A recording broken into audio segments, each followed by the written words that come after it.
আসসালামু আলাইকুম ওয়া রাহমাতুল্লাহি ওয়া বারাকাতুহু। ওয়ালাইকুম আসসালাম রহমতুল্লাহি ওয়া বারাকাতুহু। আনাস, কেমন আছো? আলহামদুলিল্লাহ, আমি ভালো আছি। উস্তাদ জি, আপনি কেমন আছেন? আলহামদুলিল্লাহ। আমি যে আয়াত পড়ব সেই আয়াত থেকে তুমি সামনের দিকে পড়ে যাবে ইনশাআল্লাহ। আউযু বিল্লাহি মিনাশ শাইতানির রাজীম। বিসমিল্লাহির রহমানির রহিম। وكلا ضربنا له الأمثال. أعوذ بالله من الشيطان الرجيم. بسم الله الرحمن الرحيم. وكلا ضربنا له الأمثال وكلا تبرنا تتبيرا. ولقد أتوا على القرية التي أمطرت مطر السوء أفلم يكونوا يرونها بل كانوا لا يرجون نشورا. وإذا رأوك إن يتخذونك إلا هزوا أهذا الذي بعث الله رسولا إن كاد ليضلنا عن آلهتنا لولا أن صبرنا عليها وسوف يعلمون حين يرون العذاب من أضل سبيلا. أرأيت من اتخذ إلهه هواه أفأنت تكون عليه وكيلا. أم تحسب أن أكثرهم يسمعون أو يعقلون إن هم إلا كالأنعام بل هم أضل سبيلا.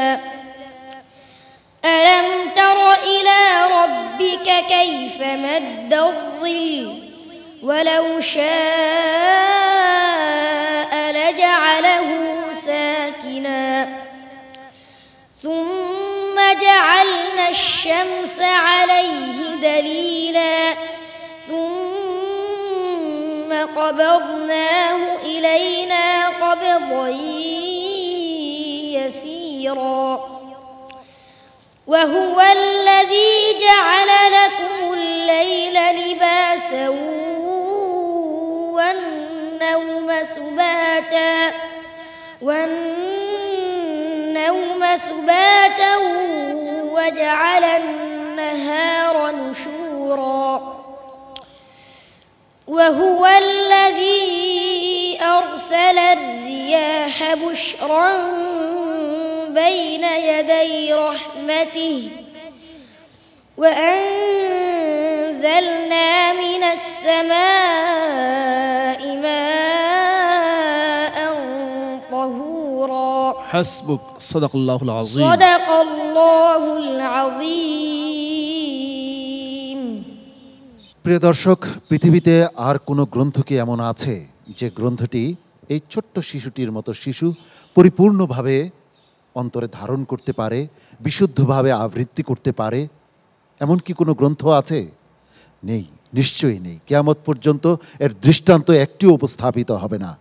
কারণ আল কোরআনুল কারীম হচ্ছে মহান রাব্বুল আলামিনের প্রেরিত এক অলৌকিক কিতাব। সম্মানিত বিচারক কারি জহিরুল ইসলাম, এই ছোট্ট শিশুটির পারফরমেন্স আপনার কাছে কেমন লেগেছে? আলহামদুলিল্লাহ, আনাসের তেলাওয়াত অত্যন্ত সুন্দর হয়েছে। ছোট মানুষ, প্রত্যাশা তার চেয়ে বেশি আর করতে পারছি না, তবে সে যত বড় হবে তার তেলাওয়াত ততই সুন্দর হবে আমি আশা করছি। মোহতারাম আবু ইউসুফ। হুজুর ভালো আছেন আপনি? আলহামদুলিল্লাহ। কি মন্তব্য করব আপনার জন্য? আমার কাছে অনেক ভালো লাগছে। মুফতি মিজানুর রহমান। এই যে এতটুকু ছোট্ট মানুষ, সে 30 পারা কোরআন মুখস্থ করেছে এবং নির্ভুলভাবে সে তার বয়সের কারণে হয়তো আরও অনেক কিছু যেটা দেওয়ার তার ভিতরে আছে সেটা পারেনি, কিন্তু সে সেটা পারবে, এটা আমাদের ধারণা এবং আমাদের আশা। আর তাকে দেখে, তার এই তেলাওয়াত শুনে লক্ষ কোটি মানুষ অনুপ্রাণিত হবে তার সন্তানকে আল্লাহর কোরআনের হাফেজ বানাতে, সেটা আমরা আশা করছি। ধন্যবাদ। মোহতারাম নূরে আজম মিয়া। হুজুরের মাধ্যমে জানলাম সে মাত্র 8 মাসে এই পবিত্র কোরআন শরীফ সে আমাদের ছিনায় ধারণ করছে। শুকর আলহামদুলিল্লাহ। সে যে তেলাওয়াত করছে আমি মুগ্ধ। আমি তাকে শেষ পর্যন্ত সে যাতে যেতে পারে এই কামনা করছি।